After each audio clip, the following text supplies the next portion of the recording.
अस्सलामुअलैकुम बिस्मिल्लाहिर्रहमानिर्रहीम। Welcome back to my channel Padho learn together. उम्मीद है कि आप तमाम लोग खैरियत से होंगे। तो आज स्टूडेंट हम लोग फर्स्ट ईयर फिज़िक्स के टारगेट पेपर को देखेंगे, गैस पेपर को देखेंगे और उन सवालात को देखेंगे जो कि आपके बोर्ड के पेपर्स के लिए स्टूडेंट क्या इंपॉर्टेंट है।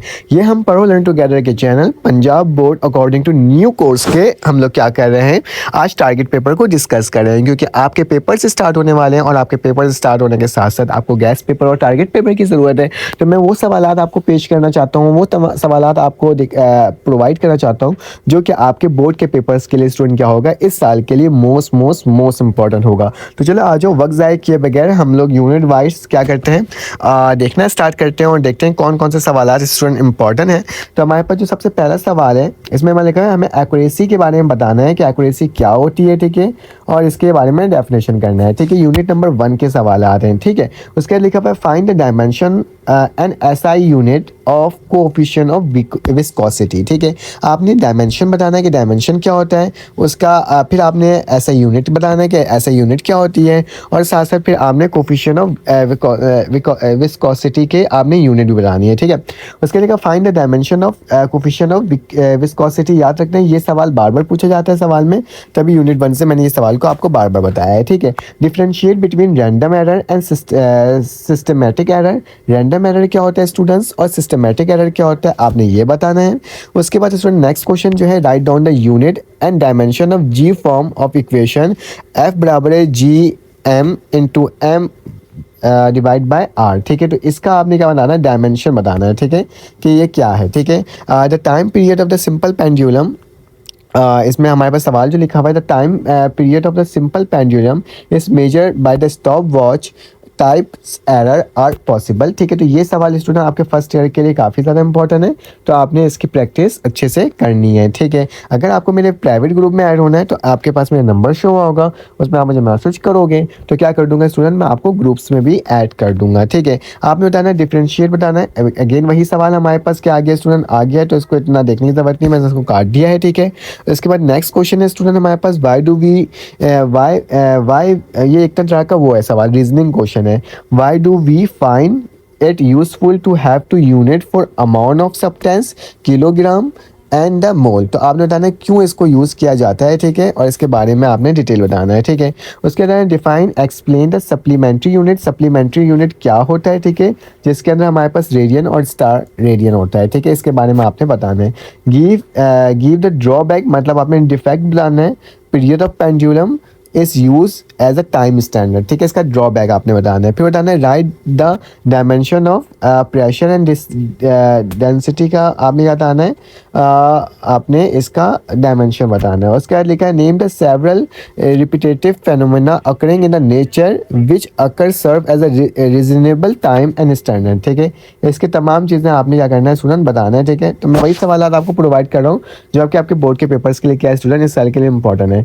Why do we find its useful have to to unit for the amount of substance the kilogram and moles, ठीक है, किस क्यों यूज़ होता है, मतलब एक तरह का रीजनिंग क्वेश्चन है, आपने इसका जवाब देना। अगर आपको इसका जवाब नहीं आता तो चैट जीपीटी की मदद से भी आप क्या कर सकते हो, आप निकाल सकते हो किसी भी एआई के उससे। अब इसके अंदर स्टूडेंट लॉन्ग क्वेश्चन, एक भी लॉन्ग क्वेश्चन नहीं है, जितने सवाल आएंगे शॉर्ट सवाल आएंगे। न्यूमेरिकल्स इसके अंदर स्टूडेंट कोई खास है नहीं, लेकिन आपने क्या करना है, डायमेंशन की तैयारी करनी है बुक से, ठीक है। उसके बाद यूनिट नंबर 2 में आते हैं, ठीक है। तो हमारे पास आपने बताना है name the different condition make A1 A2 is equal to 0। कौन कौन सी कंडीशन हो सकती है जिसमें A1 और A2 क्या होगा, 0 के बराबर होगा। कैन अ बॉडी, ये एक तरह का आपने जवाब देना है, can a body rotate about its centre of gravity under the action of its weight, मतलब एक तरह का रीजनिंग क्वेश्चन है, ठीक है, तो इसको भी आपने देखना है। Can a vector have a component of greater than the vector of the magnitude, क्या वेक्टर कंपोनेंट ग्रेटर होता है वेक्टर मैग्नीट्यूड से, तो आपने ये बताना है। लिखा हुआ can the magnitude of vector have a negative value, क्या वेक्टर मैग्नीट्यूड की क्या नेगेटिव वैल्यू होती है, ये भी आपने बताना है, ठीक है। Define the unit vector and position vector. Unit vector क्या होता है, पोजीशन वेक्टर क्या होता है, ये बताना है। Can you add 0 to null vector, क्या आप ऐड कर सकते हो 0 से नल वेक्टर के दरमियान, तो आपने ये भी बताना है, ठीक है। Differentiate between unit vector and position vector, differentiate करना है यूनिट वेक्टर क्या होता है और पोजीशन वेक्टर क्या होता है स्टूडेंट, ठीक है। नेक्स्ट क्वेश्चन, इसके बाद लिखा हुआ है it is possible to add a vector quantity to the scalar quantity, क्या ये पॉसिबल है कि वेक्टर क्वांटिटी को ऐड किया जा सकता है स्केलर क्वांटिटी से। फिर लिखा हुआ है the vector have unequal magnitude can their sum be zero, a vector have unequal magnitude होता है, क्या उसका सम जीरो हो सकता है कि नहीं हो सकता, आपने ये बताना है। ठीक है, अब इसके लॉन्ग क्वेश्चन उसको देख लेते हैं स्टूडेंट।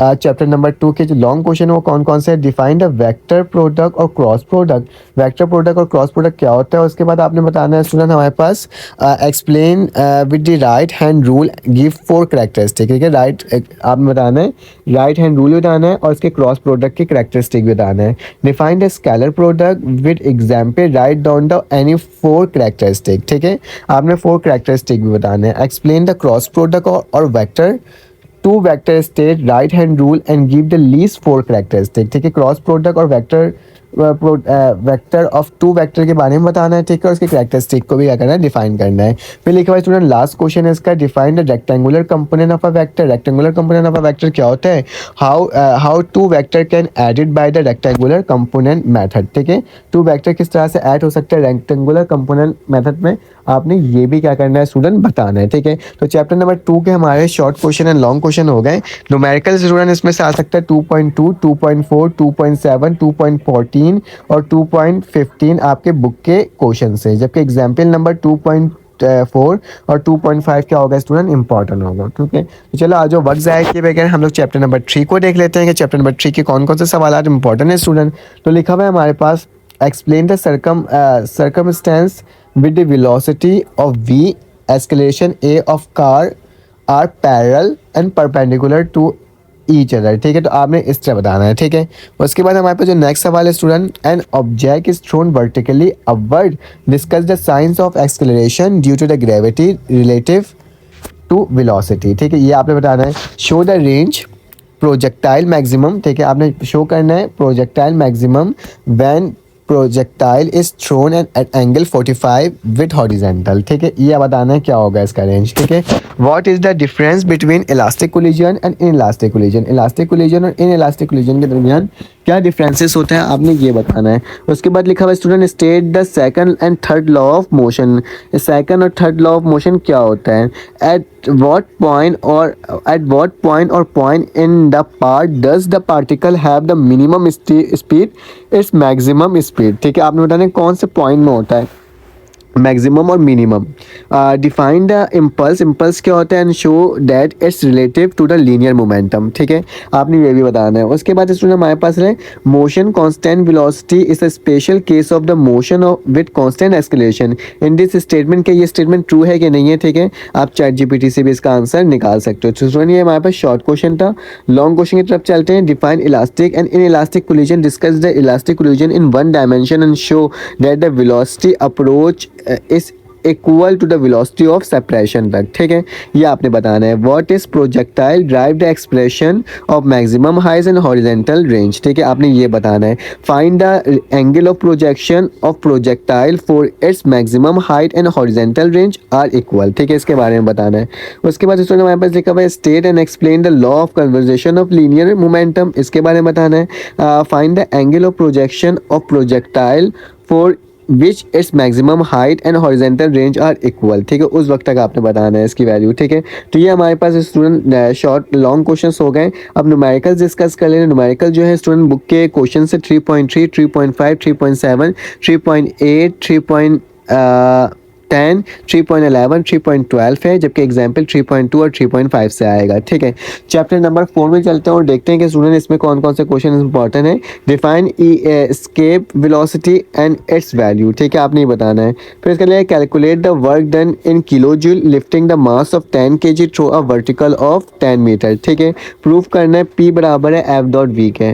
उसके बाद बताना है define of work energy power and their unit and energy and its type velocity of escape work energy principle, इन तमाम चीज़ों को आपने क्या करना है, डिफाइन करना है। A girl drop a cup from a certain height with the energy changes are involve, can energy changes इसमें इन्वॉल्व होगी कि नहीं होगी, ये बताना है। उसके बाद लिखा हुआ स्टूडेंट शॉर्ट में in which case is more work done when 50 kg bag of book is lifted through 50 centimetre when a 50 crate is push through 2 metre across the floor with a force of 20 newton. याद रखते हैं तमाम ये सवाल थोड़ा सा numerical base है और ये शॉर्ट में आएगा स्टूडेंट। इसके बाद लिखा हुआ है आपके पास लॉन्ग क्या है, define the absolute potential energy and drive the mathematical expression, define the gravitational field, show that the gravitational field is conservative field. उसके बाद बताना है एस्केप वेलोसिटी क्या होता है, डिराइव करना expression of escape velocity and calculate the value of earth surface. Earth surface की आपने वैल्यू को भी फाइंड आउट करना है एज लाइक अ डेरिवेशन। ठीक है, न्यूमेरिकल्स किसके अंदर इसको हमारे पास आ जाएगा 4.3, 4.4, 4.7, 4.5 एंड 4.8। एग्जाम्पल आ जाएगा 4.3 एंड 4.5। ठीक है, अब स्टूडेंट हमारे चैप्टर नंबर 5 आ जाता है, इसको देख लेते हैं। Explain how many minimum number of geostationary satellite are required for global coverage in TV transmission. कितना आपके पास minimum numbers of geostationary होना चाहिए। Define the movement of inertia with its formula. ठीक है, when mud flies off and tyre of moving bicycle in direction does its fly. क्या वो fly हो सकता है कि नहीं हो सकता है इस कंडीशन के तहत। Why does the driver change his body position before and after driving in the pool. ठीक है, ये बताना है। Differentiate between tangential velocity and velocity angular. ठीक है, ये बताना है। Find the rotational K E of disc if its I बराबर था 1/2 एम आर का स्क्वायर। ठीक है, तो आपने इस पे बताना हाफ एम आर का स्क्वायर होगा, इसको डिराइव भी करना है। ठीक है, अब स्टूडेंट हमारे पास लॉन्ग क्वेश्चन आ जाता है। What are geostationary satellite drive the relation expression of for the radius of geostationary orbit. ठीक है, उसके बाद बताना explain the rotational kinetic energy, find the rotational kinetic energy of disc and hoop. ठीक है, define the rotational kinetic energy, drive the formula of rotational kinetic energy and hoop coming down and incline plane. आपने ये भी बताना है। ठीक है, उसके बाद स्टूडेंट हमारे पास आ जाता है न्यूमेरिकल्स। न्यूमेरिकल्स में 5.2, 5.3, 5.6, 5.10 हमारे पास क्या इसके अंदर इंक्लूड है। उसके बाद चैप्टर नंबर 6 आ जाता है स्टूडेंट। चैप्टर नंबर 6 का लिखा हुआ है define the terminal velocity, fluid dynamic, venture effect, Stokes law, equation of continuity, Bernoulli equation. ठीक है, इसके बारे में आपने बताना है। Differentiate between laminar flow and turbulent flow के बारे में बताना है। Two row boat moving a parallel in the same direction और pull toward each other explain करना है। Explain the swing produce in a fast moving cricket ball में बताना है कैसे होता है। ठीक है, why fog droplet appear to the suspended in the air. क्यों फॉग क्या होता है, अपियर होता है सस्पेंडेड इन द एयर में। ठीक है, जब और उसका लिखा वेलोसिटी एंड ड्रैग फोर्सेस बताना है क्या होता है। ठीक है, अब लॉन्ग क्वेश्चन में आते हैं। What is gauge pressure is required in the city main for the steam form a fire hose connected to the main reach vertical height 15 meter। ठीक है, ये सवाल है। State the explain the equation of continuity, define the terminal velocity, show that the terminal velocity is directly proportion of the square of radius, drive the Bernoulli equation for an ideal fluid। उसके बाद state the Bernoulli equation liquid in motion, state the Bernoulli theorem, also drive the Bernoulli equations।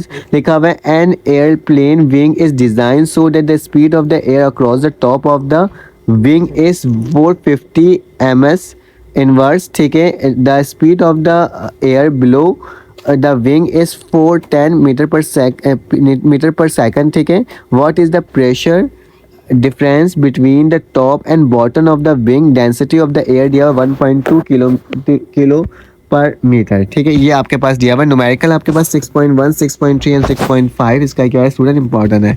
उसके बाद हमारे पास आ जाता है unit number 7। What is face angle, what happen when the period of the simple pendulum of length is double. आपने बताना है what is the total distance travel by an object moving with a simple harmonic motion in a time is equal the period of the amplitude is x. ठीक है, फिर इसके बाद आपने बताना है student does the acceleration harmonic accelerator remain constant during its motion. इसके बाद बताना है can the acceleration is ever be zero, क्या एक्सेलरेशन कभी जीरो हो सकता है। आपने ये बताना है does the frequency depend on amplitude for harmonic accelerator. फिर इसके अंदर can realize an idea simple pendulum. ठीक है, ये हो गया। इसका एग्जाम क्वेश्चंस के एग्जांपल्स हैं 7.1, 7.2, 7.4, 7.10। ठीक है, ये क्वेश्चन स्टूडेंट काफ़ी ज़्यादा इंपॉर्टेंट था, आप इसको देख सकते हैं। लॉन्ग क्वेश्चन देख लेते हैं इसके।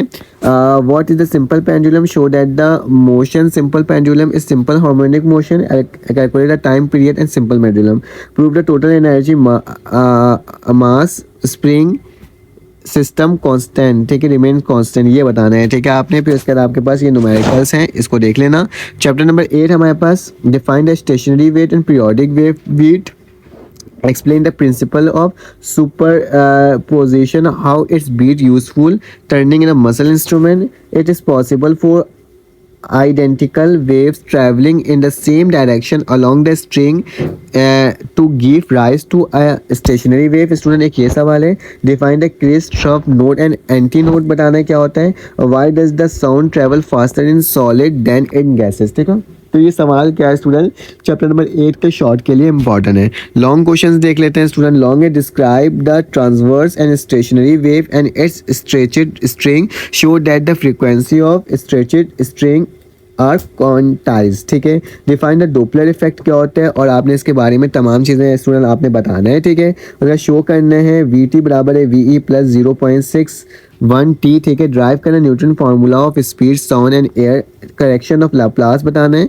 ठीक है, और न्यूमेरिकल है 8.1, 8.3 एंड 8.5, 8.6। ठीक है, चैप्टर नंबर 9 में आ जाता है आपके पास वेव फॉर्म क्या होता है, हाइजन प्रिंसिपल क्या होता है, डायफ्रैक्शन क्या होता है, uses of properties of X ray क्या होता है। ठीक है, oil film spreading over weight part, show the colour, explain how does it's happen, क्यों ये हैपन होता है आपने ये बताना है।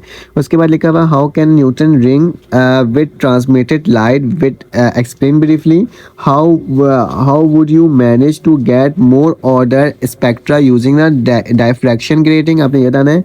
Differentiate between unpolarized polarized light and main polarized light, ये बताना है क्या होता है। Under what condition two or more sources of light behave as a coherent sources, ये बताना है। Can visible light produce the interference fringes, आपने ये बताना है क्या विजिबल लाइट क्या होता है, वो इंटरफेरेंस ऑफ फ्रिंजेस करता है, प्रोड्यूस के नहीं, ये बताना है। उसके बाद explain whether the young experiment is an experiment for standing of interface और डायफ्रैक्टिंग इफेक्ट ऑफ लाइट, ये करना है explain.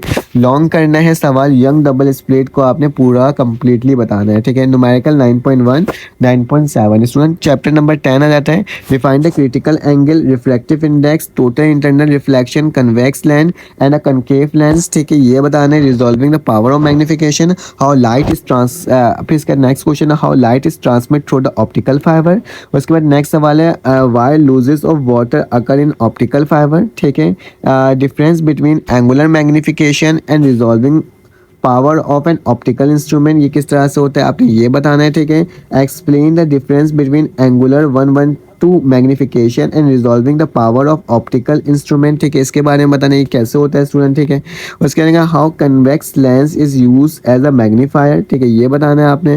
Why would it be advantages to use the blue light with compound microscope. ठीक है, तो ये भी आपके पास क्या है स्टूडेंट, सवालात है। इसके लॉन्ग सवालात हमारे पास आ जाते हैं student. Discussed in detail the Michelson rotational mirror method for the measurement of speed of light. ठीक है, what is astronomical telescope, define the simple microscope and calculate the magnification of simple microscope by using the ray diagram. What is compound microscope, give the construction and working and drive the expression of angular expression. ठीक है, हाँ हमारे पास last chapter आ गया student. Drive the आपने बनाया Charles law and kinetic theory of gases, write to postulate of kinetic theory, explain the mechanical energy and converted it completely into the heat energy. So its example बताने Cp is greater than Cv क्यों होता है। It is possible to convert the internal energy into the mechanical energy, कैसे होता है ये बताना है। It is possible to construct the heat energy that will not expel heat into the atmosphere, ये बताना है। Can the mechanical energy be converted completely into the heat energy, if so give example, क्या होता है तो आप बताना है, एग्जाम्पल देना है। ठीक है, उसके बाद लिखा है what happen to the temperature of the room when air conditioner is left running on the table of the middle of the room, आपने बताना है। ठीक है, गिव द 3 एग्जाम्पल ऑफ लिखा हुआ है हमारे पास, give the 3 example of adiabatic process system in shaken repeatedly thus the temperature of milk is rise. ठीक है, तो ये बताना है इसमें कौन सा आपके पास होगा। ठीक है, तो ये हमारे पास हो गया। उसके बाद कुछ शॉर्ट क्वेश्चन और है। Why does the pressure of the gases of car tire is increased when is driven through the some distance, state the second and third law of thermodynamics of entropy। ठीक है, और इसके बाद student long question है what is Carnot engine, Carnot engine क्या होता है इसके बारे में बताना है। मोलर स्पेसिफिक हीट बताना है। ठीक है, what are the average transition kinetic energy and energy of molecule gas at room temperature. इसकी न्यूमेरिकल से स्टूडेंट 11.1, 11.2, 11.4 एंड एग्जाम्पल का 11.8। स्टूडेंट तमाम जो चीज़ें थी ये आपके बोर्ड के इस साल के लिए काफ़ी ज़्यादा इंपॉर्टेंट है। अगर आपको वीडियो समझ में आए तो प्लीज़ चैनल को लाइक और सब्सक्राइब करो, बेल के आइकन क्लिक करो, और कोई और गैस पेपर टारगेट पेपर चाहिए तो कमेंट करके ज़रूर बताओ। फिर आपसे मुलाकात होती है इंशाल्लाह एक न्यू वीडियो में। जब तक के लिए अपना ख्याल रखो, अपनी ख्याल रखो, दुआ में याद रखो। अल्लाह हाफिज़।